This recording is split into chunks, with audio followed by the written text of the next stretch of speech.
우리는 살면서 많은 관계를 맺고 또 헤어집니다. 어떤 인연은 자연스럽게 멀어지고 어떤 인연은 아쉬움 속에 끝을 맺습니다. 특히 끝난 인연 앞에서 우리는 많은 혼란을 겪게 되죠. 이 관계를 계속 붙잡아야 할지 아니면 놓아주어야 할지 고민합니다. 오늘은 끝난 인연을 알아차리는 신호와 현명하게 관계를 마무리하는 방법에 대해 깊이 있게 이야기해 보려 합니다. 첫 번째, 대화가 과거에만 머무른다면 관계는 정체된 것입니다. 사람과 사람 사이의 관계는 마치 흐르는 강물과 같습니다. 새로운 물이 계속 유입되어야 생명력을 유지하죠. 그런데 문득 깨닫게 되는 순간이 있습니다. 상대방과의 대화가 현재의 고민이나 미래의 계획보다는 지나간 추억이나 과거의 사건에만 머물러 있다는 것을 말입니다. 만날 때마다 옛날에 우리가 그랬었지, 혹은 그때 참 좋았었는데와 같은 회상만 반복된다면 이 관계는 현재의 생명력을 잃어가고 있을지도 모릅니다. 함께 새로운 경험을 만들고 현재의 감정을 공유하며 서로의 성장을 지켜보는 것이 건강한 관계의 중요한 부분입니다. 하지만 대화가 과거의 영광에만 머무르고 현재를 공유할 이야기가 점점 줄어든다면 두 사람의 관계는 이미 정체기를 넘어섰을 가능성이 큽니다. 현재에 대한 공감이 줄어들고 서로의 오늘을 궁금해하지 않는다면 이 관계는 더 이상 함께 나아갈 길이 없다는 신호로 받아들일 수 있습니다. 과거는 소중한 기억이지만 관계가 오직 과거에만 의존하게 된다면 그것은 현재의 관계가 병들었음을 알리는 분명한 신호입니다. 두 번째, 한쪽만의 희생으로 유지되는 관계는 건강하지 않습니다.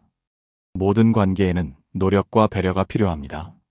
하지만 그 노력이 오직 한쪽에서만 이루어지고 있다면 이는 불균형한 관계라고 볼 수 있습니다. 마치 한쪽 다리만으로 서 있는 것과 같아서 언제든 무너질 수밖에 없습니다. 관계라는 것은 상호작용이며 서로에게 주고받는 균형이 매우 중요합니다. 한쪽만 끊임없이 이해하고 양보하고 희생하면서 관계를 유지하려 한다면 결국 희생하는 쪽은 지쳐버리고 말 것입니다. 이러한 관계에서는 주는 사람은 점점 더 지치고 받는 사람은 그 희생을 당연하게 여기게 되는 악순환이 반복될 수 있습니다. 관계를 위해 헌신하는 것은 아름다운 일이지만 그 헌신이 오직 한 사람의 부담으로만 작용하고 있다면 이는 관계가 지속되기 어려운 근본적인 문제입니다. 진정한 관계는 서로가 서로에게 기꺼이 노력하고 서로의 행복을 위해 함께 애쓰는 과정 속에서 성장합니다. 만약 당신이 이 관계에서 홀로 감내하는 무게가 너무 크다고 느낀다면 관계를 재조정하거나 혹은 놓아줄 때가 왔다는 분명한 신호일 수 있습니다. 세 번째, 연락이 의무감으로 느껴진다면 관계의 본질을 돌아봐야 합니다. 휴대폰을 들어 메시지를 보낼 때 또는 전화를 걸기 전 망설임이 길어진다면 혹은 그 연락 자체가 더 이상 설레거나 즐거운 일이 아니라 하나의 과제처럼 느껴진다면 주의 깊게 살펴보세요. 진심 어린 관심과 애정으로 연락하는 것이 아니라 연락을 하지 않으면 내가 나쁜 사람이 될 것 같아서 또는 상대방이 서운해할까 봐 하는 의무감에서 비롯된 연락이라면 이는 이미 관계에 균열이 생겼다는 신호입니다. 이러한 연락은 내용 면에서도 피상적이고 형식적인 안부 인사로만 그칠 때가 많습니다. 깊은 대화가 오고 가지 않고 서로의 일상에 대한 진정한 궁금증 없이 의례적인 질문과 답변만 오간다면 그 관계는 이미 감정적인 연결고리를 잃어버렸을 가능성이 큽니다. 연락이라는 행위는 관계의 활력소이자 서로의 존재를 확인하는 중요한 수단입니다. 하지만 이 중요한 수단이 의무감으로 변질되고 형식적인 소통으로만 이어진다면 서로에게 불필요한 부담과 감정 소모만을 안겨줄 뿐입니다. 진정한 관계는 연락에서부터 즐거움과 진심이 느껴져야 합니다. 그렇지 않다면 이 관계는 이미 끝을 향해 가고 있다는 것을 스스로에게 인정해야 합니다. 네 번째, 약속이 부담으로 느껴진다면 관계의 재고가 필요합니다. 누군가와의 만남은 설렘과 기대를 동반해야 합니다. 하지만 만약 어떤 사람과의 약속이 잡혔을 때 기쁨보다는 한숨이 먼저 나오고 만남 자체가 버겁게 느껴진다면 이 또한 관계에 문제가 생겼다는 신호입니다. 이 사람과 함께 있으면 에너지가 고갈되는 느낌이 든다. 만나고 나면 정서적인 피로감이 몰려온다와 같은 감정이 반복된다면 상대를 배려해야 한다는 부담감이나 상대의 기분을 맞춰야 한다는 압박감이 너무 커진 상태일 수 있습니다. 이러한 부담은 만남을 지속할수록 정서적 피로를 가중시키고 결국에는 관계를 회피하게 만드는 원인이 됩니다. 물론 모든 관계가 항상 즐거울 수는 없습니다. 때로는 서로의 어려움을 함께 나누고 위로하는 과정도 필요합니다. 하지만 만남의 주된 감정이 부담과 피로감이라면 그 관계는 더 이상 당신에게 긍정적인 영향을 주지 못하고 있는 것입니다.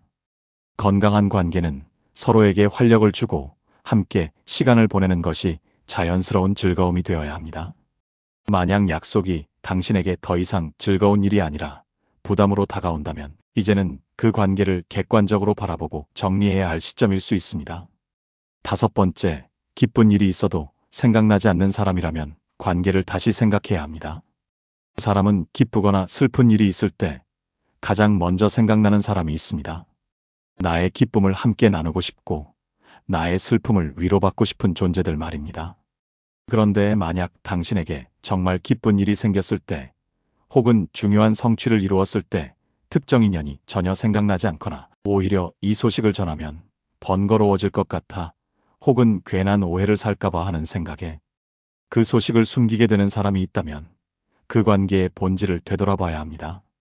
이러한 현상은 이미 심리적인 거리감이 생겼다는 분명한 증거입니다. 관계의 핵심은 서로의 삶에 대한 진정한 관심과 공유입니다. 나의 중요한 순간들을 함께 나누고 싶지 않거나 나누는 것 자체가 불편함으로 느껴진다면 그 관계는 이미 의미 있는 연결고리를 잃은 것이나 다름없습니다. 진정한 친구나 연인은 기쁜 소식을 전했을 때 함께 기뻐해주고 축하해주는 존재여야 합니다. 만약 그럴 수 없는 관계라면 그 관계는 이미 끝을 향해 가고 있거나 당신의 삶에서 더 이상 중요한 의미를 지니지 못하고 있다는 신호로 해석할 수 있습니다. 6번째, 대화 후에 이해받지 못했다는 기분이 남는다면 심리적 단절이 시작된 것입니다. 관계에서 대화는 매우 중요합니다. 서로의 생각과 감정을 나누고 이해하는 과정을 통해 관계는 더욱 깊어지죠. 하지만 대화를 나눈 후에 오히려 공허함이나 좌절감, 심지어는 상처받은 기분이 남는다면 이는 위험한 신호입니다. 진심을 담아 이야기했는데 돌아오는 것이 위로보다는 훈계이거나 공감보다는 일방적인 판단이라면 당신은 깊이 있는 연결을 느끼지 못할 것입니다. 상대방이 당신의 감정을 존중하려는 태도가 느껴지지 않거나 당신의 말을 가볍게 흘려듣는다는 인상을 받는다면 심리적인 단절은 이미 시작된 것이나 다름없습니다. 건강한 대화는 서로에게 심리적인 안정감과 지지감을 제공합니다. 하지만 대화가 오히려 당신을 더욱 외롭게 만들거나 이해받지 못하는 기분을 지속적으로 안겨준다면 그 관계는 당신의 정서적 건강에 해를 끼치고 있을 수 있습니다. 이러한 상황이 반복된다면 더 이상 이 관계에서 진정한 소통과 이해를 기대하기 어렵다는 것을 인정하고 관계를 재고해야 할 때입니다. 7번째, 정서적 에너지 소모가 심하다면 관계를 재정비해야 합니다. 모든 관계는 크고 작은 에너지를 필요로 합니다. 하지만 건강한 관계는 에너지를 주고받으며 서로를 성장시키는 반면 건강하지 못한 관계는 일방적으로 당신의 정신적, 감정적 에너지를 고갈시킵니다. 특정 사람을 만나고 나면 극심한 피로감을 느끼거나 스트레스가 심해지고 심지어는 우울감까지 느낀다면 그 관계는 당신의 삶에 부정적인 영향을 미치고 있을 가능성이 큽니다. 이러한 정서적 에너지 소모는 당신의 성장을 방해하고 다른 중요한 관계나 활동에 집중할 에너지를 빼앗아갈 수 있습니다. 마치 밑 빠진 독에 물 붓기처럼 아무리 에너지를 쏟아부어도 관계는 개선되지 않고 당신만 지쳐가는 상황이라면 그 관계는 이미 당신에게 해로운 상태입니다. 당신의 소중한 정서적 에너지를 보호하고 건강한 삶을 유지하기 위해서는 이러한 에너지 소모가 심한 관계로부터 거리를 두거나 과감히 정리할 필요가 있습니다. 자신의 감정 소모를 객관적으로 인지하고 그것이 관계 때문인지 판단하는 것이 중요합니다. 자신의 에너지를 지키는 것은 자기 존중의 중요한 부분입니다. 8번째, 무의미한 연락만 주고받는 관계는 정리해야 합니다. 앞에서 의무적인 연락에 대해 이야기했지만 무의미한 연락은 그보다 한 단계 더 나아간 관계의 표면성을 의미합니다. 단지 피상적인 안부 인사나 정보성 메시지만 주고받으며 깊이 있는 감정, 공유나 진솔한 대화가 전혀 없는 관계는 더 이상 진정한 의미를 지니기 어렵습니다. 잘 지내? 밥 먹었어? 와 같은 짧은 메시지만 오고 가고 그 이상으로 관계를 발전시키려는 노력도 의지도 없다면 이 관계는 그저 목록에만 존재하는 이름일 뿐입니다. 이러한 관계는 형식적인 연결만 유지할 뿐 서로에게 아무런 정서적 지지나 성장을 제공하지 못합니다. 오히려 연락이 올 때마다 이걸 어떻게 답해야 하나 하는 고민이나 이런 연락을 계속해야 하나 하는 회의감을 불러일으킬 수 있습니다. 결국 감정 소모만 야기하며 서로에게 아무런 긍정적인 영향을 주지 못하는 관계는 과감하게 정리하는 것이 좋습니다. 우리의 시간과 에너지는 한정되어 있습니다. 의미 없는 관계에 낭비하기보다는 진정으로 소중하고 깊이 있는 관계에 집중하는 것이 현명합니다. 관계 정리는 쉽지 않은 일입니다. 하지만 때로는 과감한 결단이 우리의 삶을 더욱 건강하고 풍요롭게 만들 수 있습니다.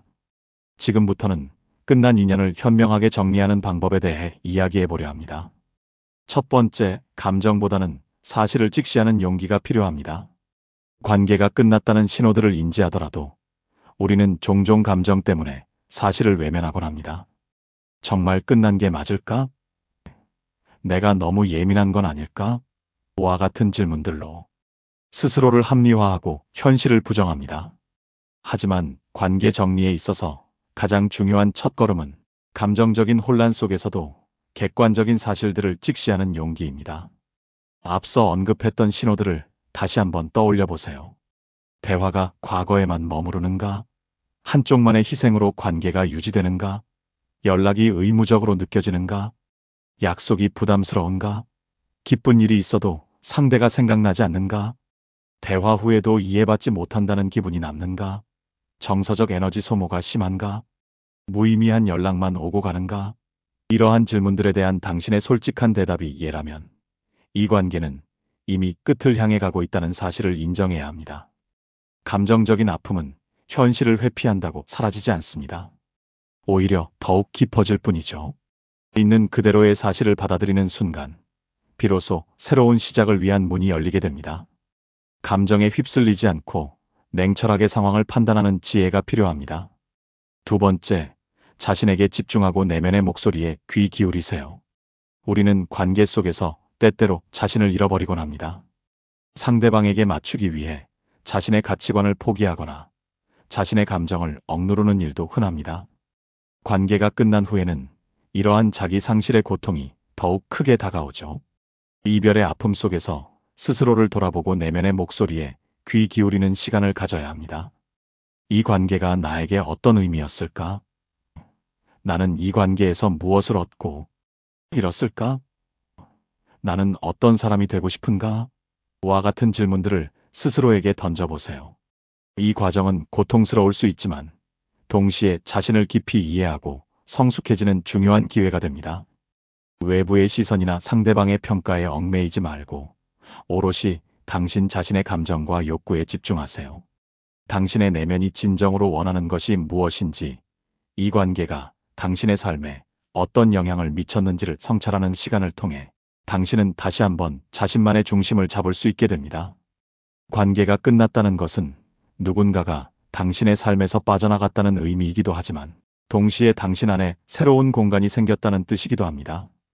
그 공간을 두려워하지 말고 당신 자신을 위한 시간으로 채워나가세요. 세 번째, 명확한 의사소통으로 관계를 마무리해야 합니다. 애매모호한 관계는 서로에게 더 큰 상처를 남길 수 있습니다. 관계를 정리하기로 마음먹었다면 상대방에게 당신의 결정을 명확하게 전달하는 것이 중요합니다. 물론 이 과정은 매우 어렵고 불편할 수 있습니다.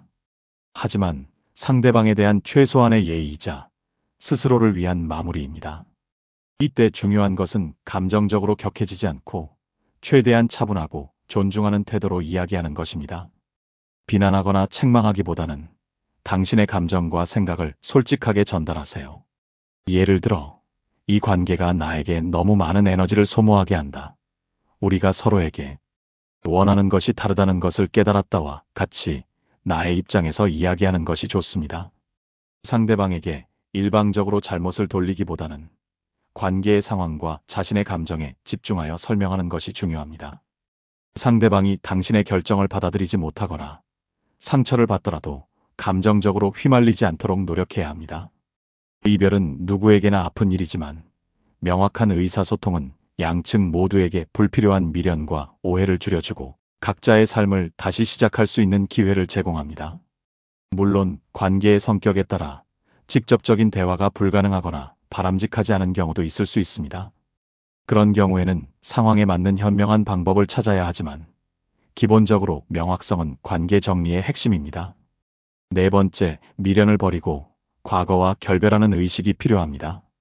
관계를 정리한다고 해서 감정이 한순간에 사라지는 것은 아닙니다. 미련, 후회, 아쉬움과 같은 감정들은 자연스럽게 찾아옵니다. 이러한 감정들을 무작정 억누르기보다는 충분히 느끼고 인정하는 시간을 가져야 합니다. 그리고 나서 과거와 결별하는 의식적인 노력을 해야 합니다. 함께 찍었던 사진을 정리하거나 주고받았던 선물들을 한 곳에 모아두거나 혹은 상대방과의 연락처를 정리하는 등의 행동이 그 예시가 될 수 있습니다. 이러한 물리적인 정리는 감정적인 정리에도 큰 도움을 줍니다. 또한 과거에 좋았던 기억들을 미화하거나 만약 그때 그랬더라면 하는 가정에 빠져들지 않도록 스스로를 다잡아야 합니다. 과거는 과거일 뿐이며 현재의 당신은 그 과거에서 벗어나 새로운 미래를 향해 나아가야 합니다. 마치 오래된 책의 마지막 장을 닫고 새로운 책을 펼쳐드는 것과 같습니다. 과거를 인정하고 미련을 버림으로써 당신은 비로소 현재에 발을 딛고 미래를 향해 나아갈 수 있는 자유를 얻게 됩니다. 이 과정은 시간이 걸리지만 의식적인 노력을 통해 충분히 가능합니다. 다섯 번째, 새로운 관계를 두려워하지 않고 열린 마음을 가져야 합니다. 관계 정리 후에는 한동안 새로운 관계를 맺는 것에 대한 두려움이나 회의감이 들 수 있습니다. 또다시 상처받을까봐 혹은 새로운 관계 역시 결국 끝날 것이라는 부정적인 생각에 사로잡히기 쉽습니다. 하지만 건강한 삶은 다양한 관계 속에서 피어납니다. 과거의 아픔 때문에 문을 닫아버린다면 당신은 새로운 경험과 성장의 기회를 스스로 박탈하는 것과 같습니다. 관계 정리의 과정에서 당신은 자신을 돌아보고 관계에 대한 통찰력을 얻었을 것입니다. 이러한 경험은 당신이 앞으로 맺을 관계들을 더욱 현명하고 건강하게 만들어줄 밑거름이 됩니다. 새로운 관계를 서두를 필요는 없지만 마음의 문을 닫아버려서는 안 됩니다. 열린 마음으로 새로운 사람들을 만나고 새로운 인연에 대한 가능성을 항상 열어두세요. 모든 관계는 배우는 과정이며 당신의 삶을 더욱 풍성하게 만드는 소중한 경험이 됩니다. 과거의 관계가 끝났다고 해서 당신의 삶의 모든 관계가 끝나는 것은 아닙니다. 자신을 치유하고 성장시킨 후에는 기꺼이 새로운 인연을 맞이할 준비를 하는 것이 중요합니다. 인생은 만남과 헤어짐의 연속입니다. 어떤 인연은 영원히 지속되기도 하고 어떤 인연은 짧은 여정으로 끝을 맺습니다. 중요한 것은 관계의 끝 앞에서 우리가 어떤 태도를 취하느냐입니다. 미련에 사로잡혀 자신을 잃기보다는 현명하게 관계를 마무리하고 자신을 성장시키는 기회로 삼아야 합니다. 끝난 인연은 당신의 삶에서 사라진 것이 아니라 당신을 더욱 단단하게 만들고 새로운 인연을 맞이할 준비를 하게 하는 소중한 경험이 됩니다. 모든 관계의 끝은 새로운 시작을 의미합니다. 그 시작을 두려워하지 말고 당신의 삶을 스스로 개척해 나가는 용기를 가지세요. 당신의 삶을 응원합니다. 오늘도 성공 철학과 함께 해주셔서 감사합니다.